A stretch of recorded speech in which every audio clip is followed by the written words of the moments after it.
La composición de la imagen. Introducción. ¿A qué nos referimos con composición? El concepto de composición cinematográfica tiene que ver con la disposición en el espacio de los diferentes elementos que conforman la imagen. Toda composición debe servir para que el espectador vea y entienda la intención que propone el cineasta en su película. Para este fin se valdrá de los conceptos de equilibrio, desequilibrio, de los centros de atención y de la disposición de los elementos. Pero también es muy importante que busque un tipo de estética determinada orientada a la obtención de imágenes armónicas, atractivas y originales para su película. La percepción de la profundidad es un factor fundamental en el realismo de la imagen.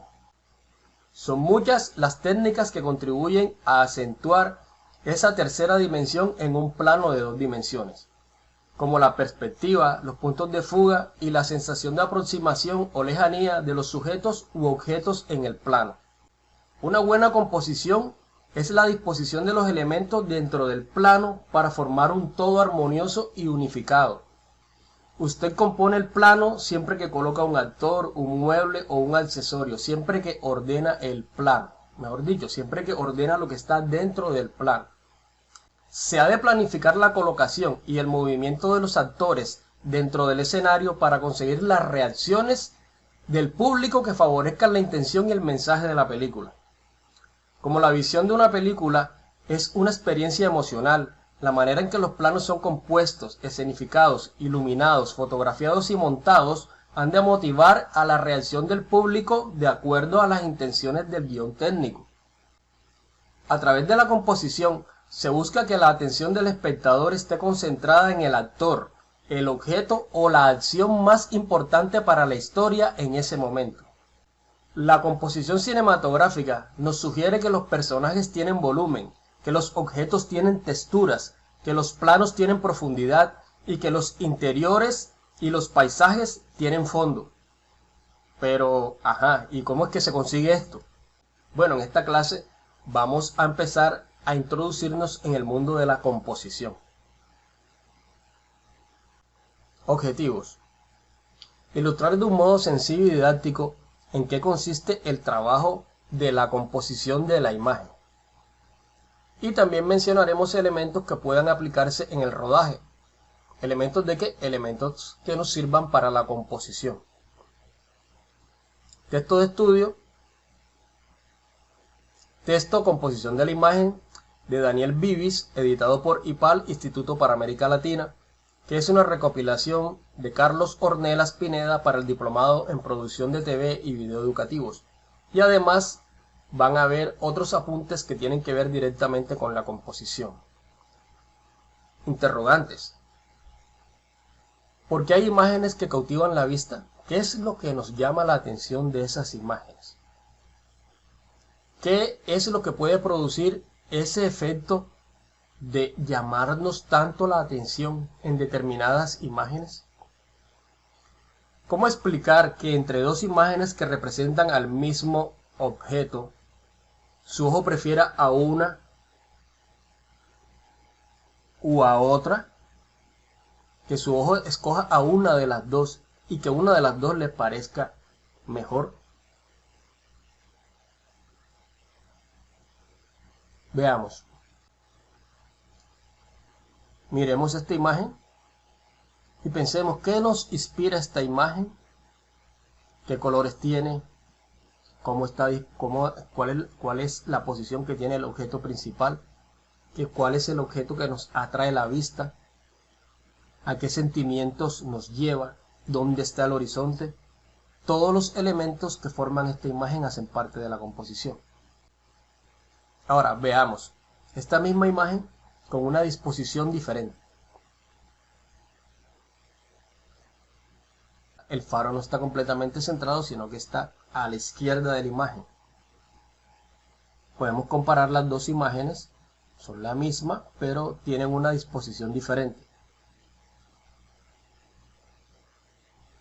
Si nos preguntaran cuál de las dos nos parece mejor como imagen, Lo importante es que tengamos justificaciones para decir el por qué.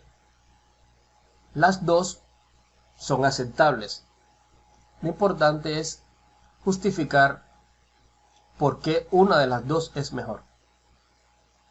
No estoy diciendo que ninguna de las dos esté mala. Continuemos. Veamos esta imagen. Este es un zoom out. Comenzamos en esta imagen y cuando la cámara está haciendo un zoom out queda así. Miren la disposición del personaje principal en este plano y miren la disposición del personaje principal cuando termina el movimiento de cámara. Si observamos, hay demasiado espacio sobre la cabeza. O sea que aquí estamos haciendo que la niña se vea muy enterrada en la parte de abajo del plano. Vamos a ver, vamos a avanzar. Ahora miremos, este es el mismo procedimiento. Aquí empieza el plano y acá termina. Es un zoom out. Pero miren cómo termina aquí. Aquí, como hay menos espacio sobre la cabeza, hay una mejor disposición del elemento final. Comienza excelente y termina excelente. Hay una mejor distribución del sujeto dentro del plano. Retrocedamos. Miren cómo queda esta imagen. Sobra demasiado espacio vacío sobre la cabeza. Aquí hay una recomposición. La composición no está reservada solo a los videos o películas de ficción. La imagen documental, aunque con mayor frecuencia no hay espacio para hacer una puesta en escena, o sea, para organizar las cosas, esta imagen también debe ser eficaz porque debe transmitir un mensaje. No es necesario que una imagen sea bella para ser eficaz y significativa. Básicamente, aquí estamos hablando de que el contenido va a ser más poderoso que la forma como tal. La forma, que es la belleza del plano, y el contenido es lo que transmite él. Siempre el contenido va a ser más importante. Pero ahora mismo estamos hablando de composición, y la composición tiene que ver con la posición que tienen los elementos dentro del plano. Entonces, para aclarar más, una imagen antiestética, inestable o mal equilibrada, opuesta a todos los cánones de belleza y a las reglas de la composición, puede ser impactante por la fuerza de su contenido y de su significación. Diciéndolo de otra manera, hay planos que son muy hermosos pero no transmiten nada. Simplemente se ven planos bellos. Y otra cosa es cuando el plano nos ayuda a transmitir el mensaje de la obra audiovisual que estamos haciendo. Por eso el contenido siempre va a ser más importante que la forma. La composición encierra un grupo de elementos cuya función es doble. Primero, dirigir y mantener la atención del espectador, mantenerlo siempre interesado. Y dos, influir en la percepción del espectador. La forma en que colocamos los elementos dentro del plano va a darle más interés a un punto en particular. Entonces siempre vamos a influir en la percepción del espectador de diferentes formas y tiene que ver con la posición, con la iluminación y la distribución de los elementos dentro del plano. Ciertas personas poseen intuitivamente el sentido de la composición y otras personas necesitan aprender la composición, mejor dicho, necesitan entrar en contacto con los conceptos de composición para que esa actitud frente a la posición de los objetos dentro del plano empiece a nacer en ellos. ¿Cómo podemos nosotros hacer eso? ¿Qué les aconsejo? Mirar muchas películas y hablar mucho acerca de la composición. O sea, hablar mucho de los elementos que estamos tocando directamente en la clase. La regla de los tercios es uno de los primeros conceptos que estudiamos cuando estamos hablando de composición. En la regla de los tercios se divide el plano en 9 pedazos, en tercios. Y donde se intersecan las líneas son los puntos fuertes o puntos de interés. Se supone que cuando estamos mirando un plano, esos son los puntos a los cuales miramos más. Esto nos va a servir para seleccionar objetos directamente para que llamen la atención a el ojo del que está viendo. Mejor dicho, las personas que están viendo un plano siempre van a mirar estos puntos primero. Estos puntos atraerán más la vista del espectador. Su posición asimétrica en la imagen creará un equilibrio dinámico en vez de un equilibrio estático. Ahora vamos a entender a qué nos referimos. Aquí tenemos la regla de los tercios aplicada a una imagen y estos son los puntos de interés. La mayoría de los planos del cine utilizan la regla de los tercios y los elementos importantes dentro del plano los colocan directamente en los puntos o cercanos a los puntos. En este caso, el árbol sería el elemento principal y además está directamente en un punto de interés, haciendo de que este plano tenga mejor armonía. Si este árbol está aquí, va a crear una imagen bastante asimétrica. La distribución de los elementos están asimétricos, dándole especial interés al árbol. Y miren que se le está aplicando la regla de los tercios. Está en uno de los puntos de interés. ¿Qué pasa si tenemos dos elementos que son importantes? O sea, ¿qué pasa si tenemos dos puntos de interés? Deberíamos utilizarlos de manera cruzada. Si tenemos un elemento aquí que es importante, el segundo elemento debe estar acá. Si tenemos un elemento aquí que es importante, el segundo elemento debe estar acá. En caso de que tengamos dos puntos de interés. Simetría. Miremos esta imagen para tratar de hablar de lo que es simetría. Y en la simetría básicamente se habla de que la distribución de los elementos se siente pareja. Aunque no estén igual los elementos de este lado, sí se siente parejo. Además que el punto de interés está directamente centrado. Vamos a seguir observando.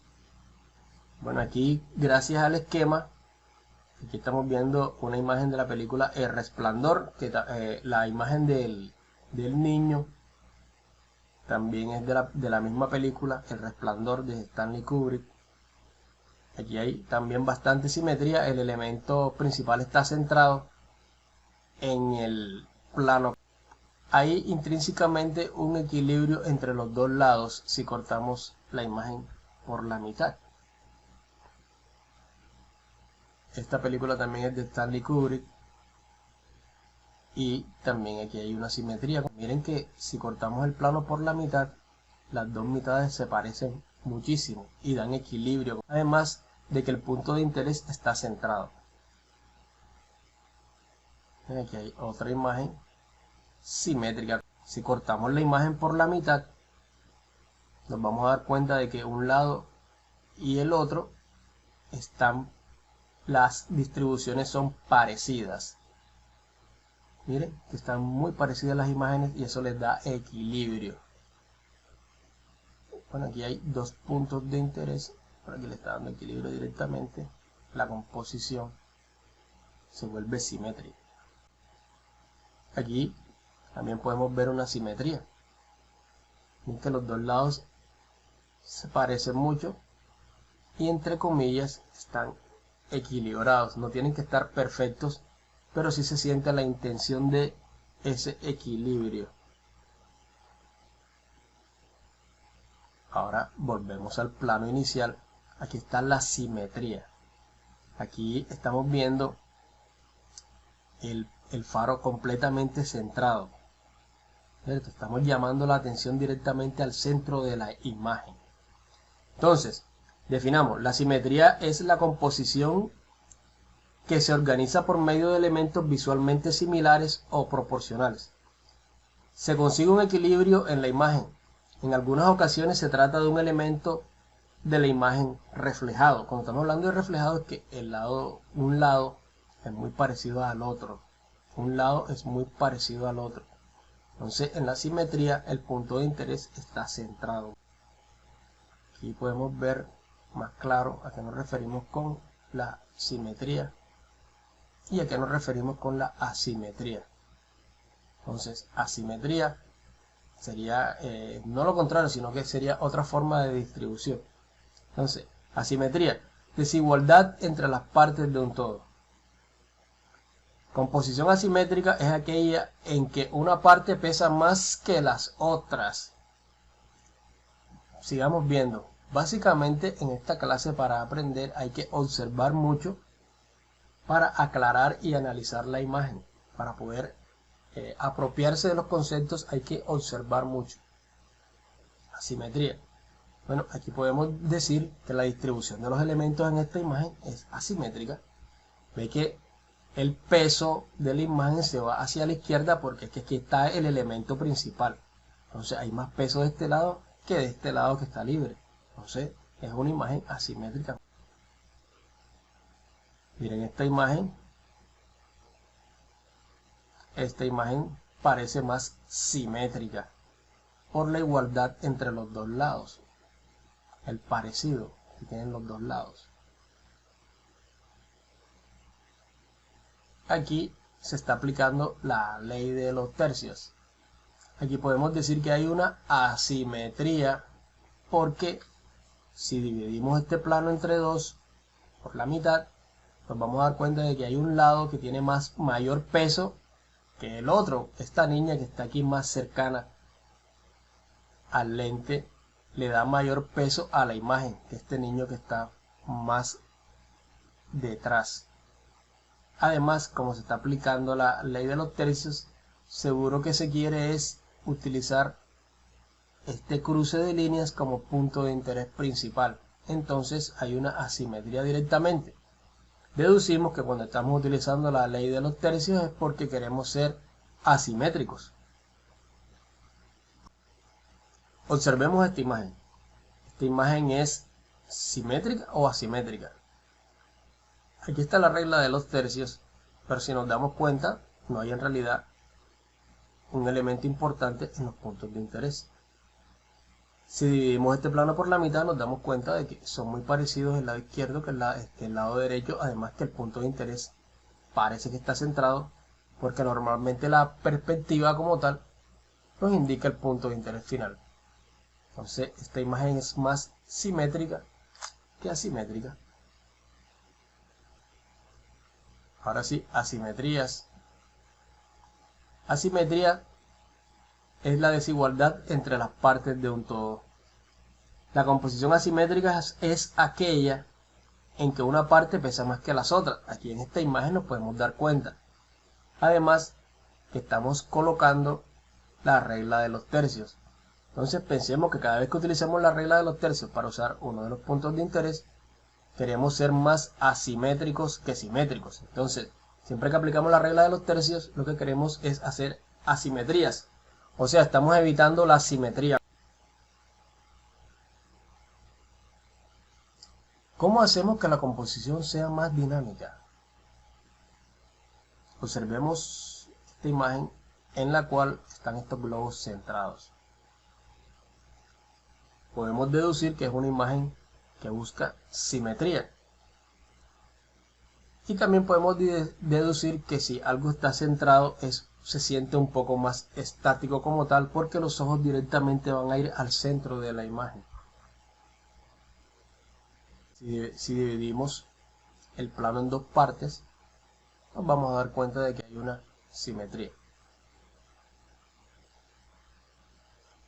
Ahora, si recomponemos la imagen y tratamos de colocar estos globos en uno de los puntos de interés de la regla de los tercios, vamos a tener una composición más dinámica. ¿Por qué? Porque trata de salirse de lo estático que sería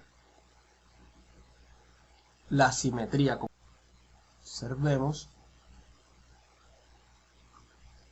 Entonces podemos deducir que cuando utilizamos la regla de los tercios, lo que queremos es ser más asimétricos y evitar la rigidez que tiene la asimetría.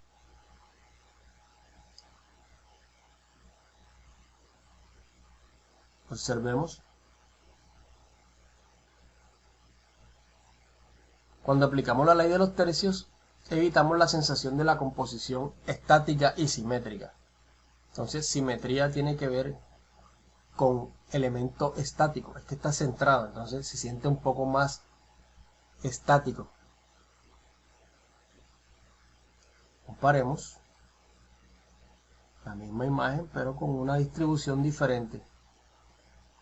Aquí está centrada siendo simétrica, y aquí el punto de interés principal está puesto en uno de los puntos de interés de la regla de los tercios, buscando más la asimetría. Básicamente la asimetría le da mayor dinamismo al plano porque hace que tus ojos recorran el espacio para encontrar el punto de interés. Según la regla de los tercios, ¿dónde debemos colocar el horizonte? Aquí lo estamos colocando en el tercio inferior.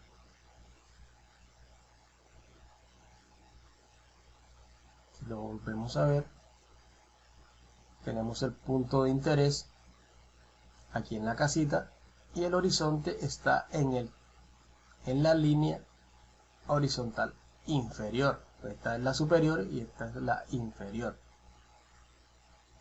Sigamos observando. Aquí se está colocando en la línea superior horizontal de la regla de los tercios el horizonte. No lo colocamos en la mitad porque no queremos ser simétricos, queremos ser asimétricos. Cuando estamos utilizando la regla de los tercios queremos ser asimétricos. Y aquí también el horizonte está en la línea inferior de la regla de los tercios. ¿Por qué? Vuelvo a decirlo, queremos ser asimétricos. Asimétricos. No necesariamente el elemento tiene que estar sobre el punto de interés, sobre alguno de los puntos de interés. Lo que necesita sí es estar cerca para que la imagen se sienta mejor compuesta, que la composición de la imagen se sienta mejor equilibrada. Veamos aquí donde está el horizonte. Está en la horizontal inferior, en la línea inferior de la regla de los tercios. Foreground, middle ground, background. ¿A qué nos referimos con eso? Básicamente en un plano que tiene nada más dos dimensiones, que es alto y ancho. Estos conceptos nos sirven para crear la sensación de profundidad. Observemos. Foreground, primer plano, o sea, lo que está más cerca. Lo que está más cerca, el agua está más cerca. Middle ground, plano medio, o sea, lo que está a distancia media.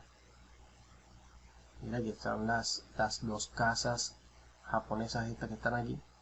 Y background, o sea, el fondo, lo que está en segundo plano, lo que está más atrás. Si utilizamos la regla de los tercios, miren, aquí están las líneas, nos sirve para denotar en dónde deben estar los elementos para marcar distancia. Vamos a ver. Volvamos a la imagen anterior y démonos cuenta qué es lo que está en primer plano. O sea, esto es lo que está más cerca. Sería como esta colina que está aquí. ¿Qué es lo que está a distancia media? Que sería lo que está entre estas dos líneas. ¿Y qué es lo que está en segundo plano? O sea, qué es lo que es el background, qué es lo que está más lejos, que serían estas montañas. Mejor dicho, aquí la regla de los tercios nos sirve para distribuir los elementos y dar la sensación de distancia. O sea, si nosotros sabemos que aquí, en esta parte del plano, se va a denotar como lo más cercano, y en esta parte como lo que está a nivel medio, y esta parte como lo que está a lo más lejano, nosotros podemos organizar los elementos dentro del plano para dar la sensación de profundidad, de perspectiva. Observemos esta imagen. Si ya sabemos para qué sirven entonces ¿Para qué sirve este concepto de lo que está en primer plano, lo que está en plano medio y lo que está en background, o sea, lo que está en segundo plano? Nosotros colocando los elementos en las partes determinadas según la regla de los tercios, nos va a servir para marcar distancia y profundidad. Miren que gracias a aquí esta es la misma imagen, pero gracias a este árbol ya se denota mejor la distancia que hay con la casa y el cielo. Entonces aquí el árbol está en primer plano, ¿cierto? Hace parte la casa hace parte del plano medio y el fondo, el segundo plano, sería el cielo. La posición del sujeto en la imagen. Observemos esta imagen y miren que vamos a hablar del espacio que hay entre la cabeza y la línea superior del plano. Ese espacio se llama headroom. Entonces, miren lo que pasa con esta imagen, que no hay casi espacio ahí. Entonces parece que la cabeza fuera a pegar en el techo del plano o se fuera a salir de él. Eso hace que el personaje se vea como apretado dentro del plano, comprimido. ¿Qué pasa cuando hay demasiado espacio? Que se crea la sensación de que el sujeto es atraído hacia abajo de la imagen. Se ve enano. Y miren cuando tenemos el espacio apropiado. ¿Cómo sabemos que tenemos el espacio apropiado? Bueno, si aplicamos lo siguiente. Debemos colocar los ojos de modo que coincidan con la línea de fuerza superior de la imagen, mejor dicho, con la línea superior de la regla de los tercios. Así tenemos demasiado espacio sobre la cabeza. Así no tenemos espacio sobre la cabeza. Y este sería el encuadre adecuado. Aquí el sujeto se ve atraído hacia abajo. Se ve pequeño, cortado. Y aquí el sujeto se ve apretado por la imagen. Parece que se fuera a salir porque está muy cercano a la línea superior del plano. Y acá si estamos aplicando la ley de los tercios en la línea superior horizontal de la regla de los tercios. Está muy cerca a los ojos y entonces nos da un espacio preciso para que la composición sea óptima. Este sería el encuadre adecuado. Para el plano cercano de una persona se debe colocar los ojos de modo que coincidan con la línea de fuerza superior de la imagen. Así lo entendemos mejor. Aquí estamos aplicando la ley de los tercios. Pero como lo estamos dejando centrado, no lo estamos dejando en ninguno de los puntos de interés, se va a ver más simétrico. Aquí podemos ver la aplicación directamente y los ojos están cercanos a la línea horizontal superior de la regla de los tercios. Observemos, aquí también estamos aplicando lo mismo. Aquí los ojos están muy abajo y hay demasiado espacio sobre la cabeza. O sea que no sería un encuadre adecuado para ser académicos. Y este plano sí se presta para cualquier discusión. Y los ojos están bien o están mal. Si aplicamos la regla, los ojos deberían estar un poquito más arriba para que estén directamente sobre la línea horizontal superior de la regla de los tercios. ¿Sí o no? Era la pregunta aquí. Pero estamos dando cómo resolverlo y toca subir un poquito el personaje para que los ojos estén un poquito más arriba, más cercanos a la línea superior de la regla de los tercios. Si ponemos la regla de los tercios, las dos horizontales, que hay una superior y una inferior, la superior nos va a ayudar a ubicar bien los ojos. Estamos hablando de la posición del sujeto en la imagen. Observemos esta imagen.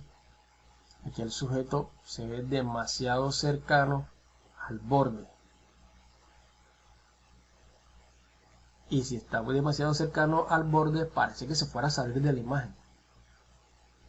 Está detenido por el límite de la imagen. Aquí también está pasando lo mismo. El personaje está encuadrado muy cerca del borde de la imagen. Su movimiento es detenido por el límite del cuadro. Está muy hacia la esquina. Vamos a seguir. Este sería un encuadre más apropiado, además de que está en uno de los puntos de interés de la regla de los tercios como tal. Entonces, el espacio libre dejado en la dirección del desplazamiento del personaje siempre va a dar un respiro a la imagen. O sea que siempre que haya un desplazamiento, siempre vamos a dar espacio hacia donde va el desplazamiento. El camarógrafo o la persona que está haciendo la composición debería entender eso, que los elementos no deben estar tan cerca al borde. Ahora, depende de la composición. De pronto la composición sí necesita que el elemento esté cerca al borde para que cause esa incomodidad. Pero cuando estamos mostrando una trayectoria, siempre va a ser mejor que exista espacio dentro del plano para ver el movimiento del personaje. Por ejemplo, en este paneo de seguimiento o traveling de seguimiento, vamos a dejar siempre espacio para mostrar hacia dónde va a ir el personaje, porque por aquí van a estar entrando los elementos que estaban fuera de campo al campo. Entonces, siempre que exista un desplazamiento, vamos a dar aire delante de los personajes para que los elementos que están fuera de campo vayan entrando a campo. Cuando los dejamos detrás, siempre sospechamos de que le va a pasar algo al personaje o que va a entrar algún elemento por ahí. Lo más aconsejable es que si los personajes se están trasladando, dejemos un espacio que va a funcionar como aire para que los elementos, gracias al movimiento que está haciendo la cámara, vayan entrando al campo.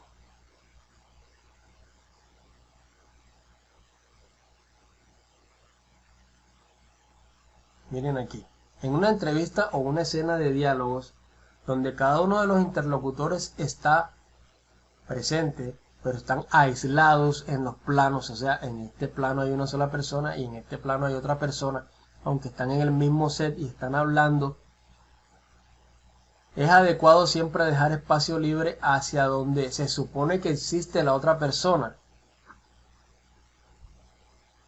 Este personaje que está aquí tiene este lado de espacio libre porque se supone que el personaje estaría de ese lado. El personaje que está fuera de campo de este plano está de este lado.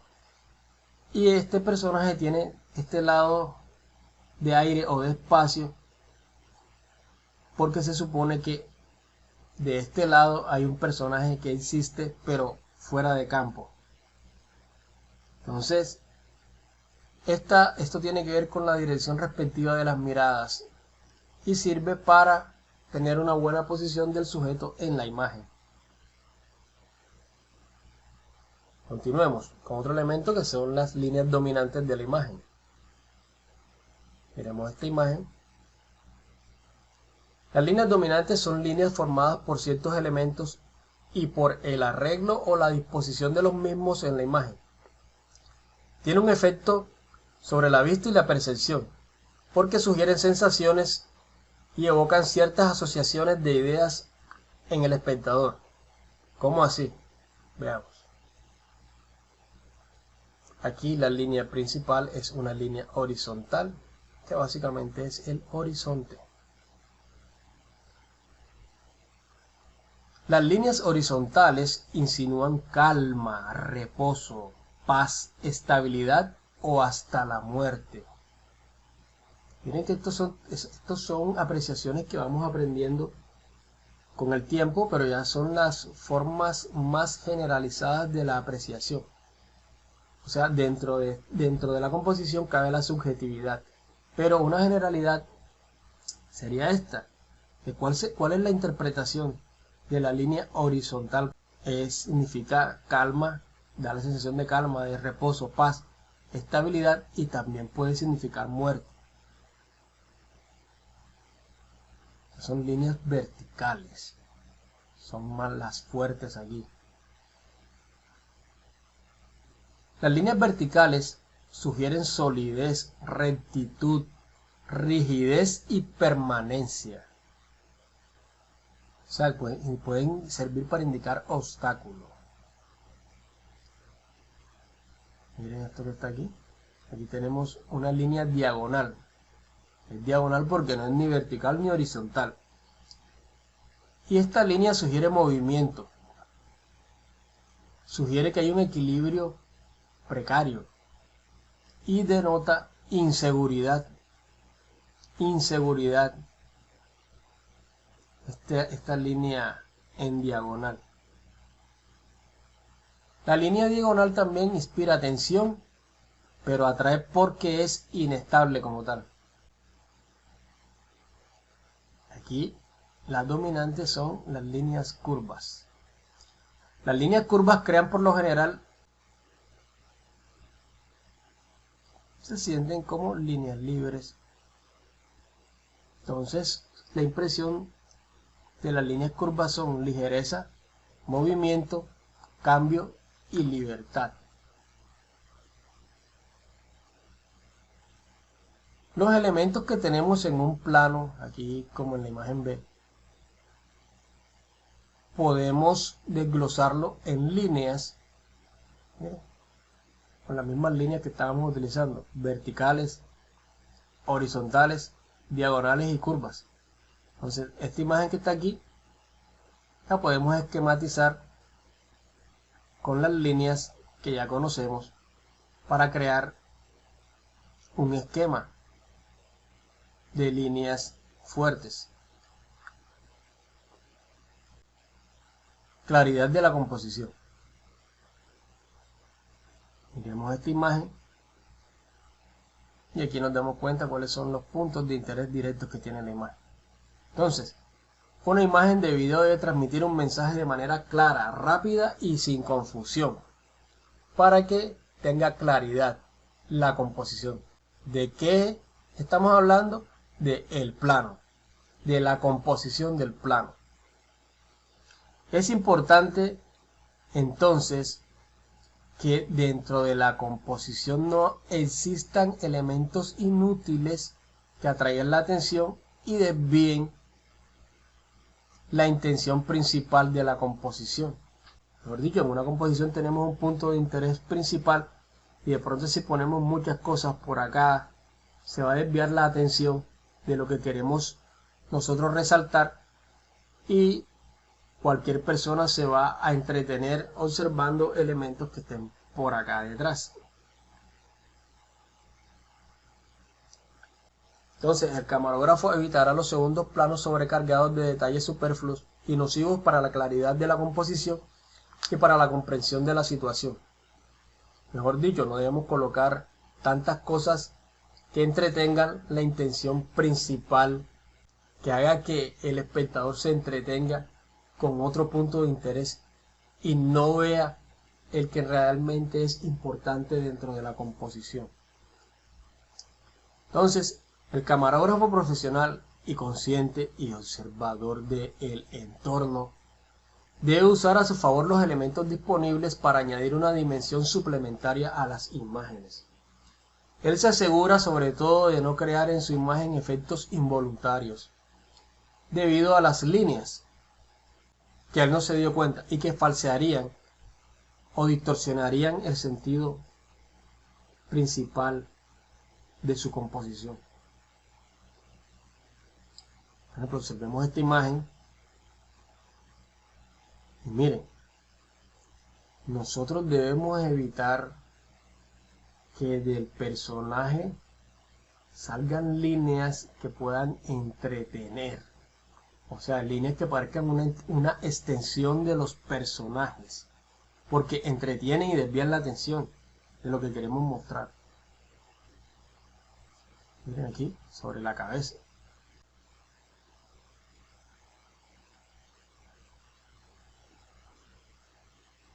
No.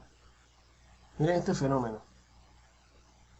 Aquí hay una confusión de tonos, porque el fondo tiene básicamente casi el mismo color que el traje de la persona. Entonces hay que estar pendiente a los colores. Aquí sería mejor un color contrastante, o sea, un color que en el círculo cromático esté enfrentado a este color rosado, y que por estar enfrentado sería el contraste perfecto. En este caso yo creo que el contraste perfecto para el rosado sería el blanco o el negro. Miren cómo se ve el cabello aquí. Entonces hay que estar pendiente a cuáles son los colores que queremos destacar y cuál es el color del fondo. Para poder destacar al personaje nos tocaría cambiar el color del vestido de él. Tonos y colores. Cuando se habla de tono de un color, se hace referencia a la escala de matices del mismo color, desde el más oscuro al más claro. Tonos. Estos son los tonos de azul. Aquí hay 1, 2, 3, 4, 5, 6, 7, 8, 9 tonos del color azul. Tonos y colores. Para un espectador de la cultura occidental, una imagen cuyos tonos dominantes son pálidos, ¿qué le inspira? Le inspira sentimientos ligados a la alegría, a la ligereza, o sea, a la suavidad. El entorno se siente sutil, sublime e intangible. Miren, porque los colores son pálidos. Los colores no son intensos. Como los colores no son intensos, se siente vasto y se le da sensación de libertad, porque los colores son claros. Además que se sentiría muy grande, muy vasto. No estoy hablando de un espectador occidental, estoy hablando de los que viven de esta parte del mundo, no de los que viven de la parte oriental, allá donde están los asiáticos. Estos son tonos oscuros.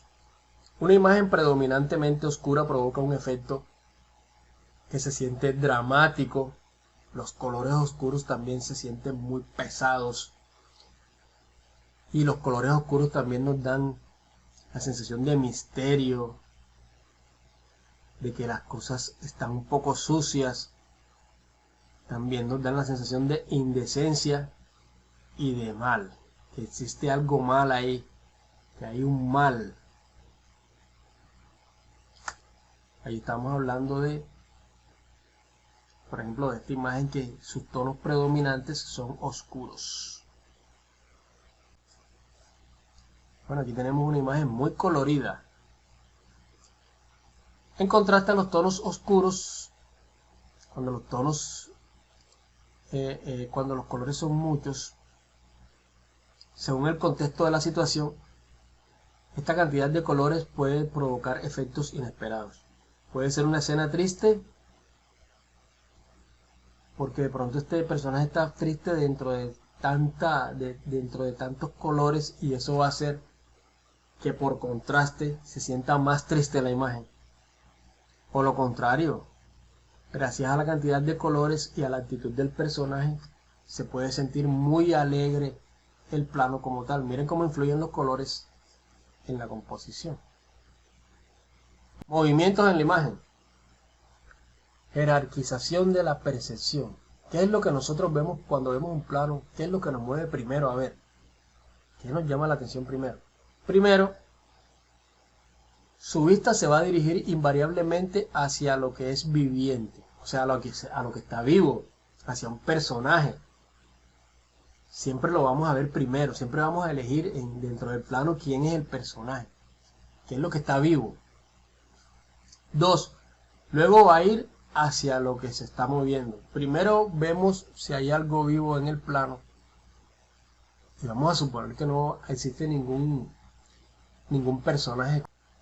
Pero si vemos que algo se mueve, los ojos psicológicamente van a seguir el movimiento. Y finalmente nos vamos a dar cuenta de todo lo que está estático. Es que vamos a empezar a analizar. Entonces, si en un plano hay muchas cosas, pero hay algo que se mueve, miramos lo que se mueve. O si en un plano hay muchas cosas y vemos a una persona, vamos directamente a observar a la persona, a ver qué es lo que está haciendo. Entonces, esta constante nos puede servir para cuando nosotros estamos hablando de composición, porque en la composición nosotros queremos conducir la mirada hacia donde nosotros queremos. Nosotros queremos conducir la mirada del espectador hacia elementos importantes de la imagen. O sea, nosotros la queremos dirigir hacia donde nosotros necesitamos que vea. La jerarquización de la percepción nos sirve directamente para eso. Movimiento en la imagen, principios básicos. Entonces vamos a decir que estamos hablando de cómo la posición y la naturaleza del desplazamiento de un sujeto al interior del plano influyen en la percepción del movimiento. O sea, el movimiento que tiene un personaje dentro del plano, cuando nosotros lo percibimos, no es igual a como lo vemos en la realidad. Vamos a ver, vamos a entender mejor. En una panorámica siempre va a ser importante que el fondo esté dinámico, o sea que si está algo en el fondo que se mueva para entender que hay una panorámica, que hay un seguimiento. Por ejemplo, si estos dos helicópteros, que su fondo es el cielo, no tiene nubes, no vamos a sentir que estos dos helicópteros se están moviendo. Pero cuando aparecen las nubes en el plano, ahí sí vamos a entender que se están moviendo porque las nubes se están desplazando. Siempre es importante cuando se hace una panorámica. Entonces, conclusión, es esencial que el segundo o primer plano, en este caso estamos hablando de el fondo, sería el segundo plano, proporcionen índices que permitan apreciar y evaluar el desplazamiento del sujeto. Gracias. Por ahora quedamos así y después continuamos en la próxima clase con conceptos más amplios acerca de lo que es la composición cinematográfica. Muchas gracias.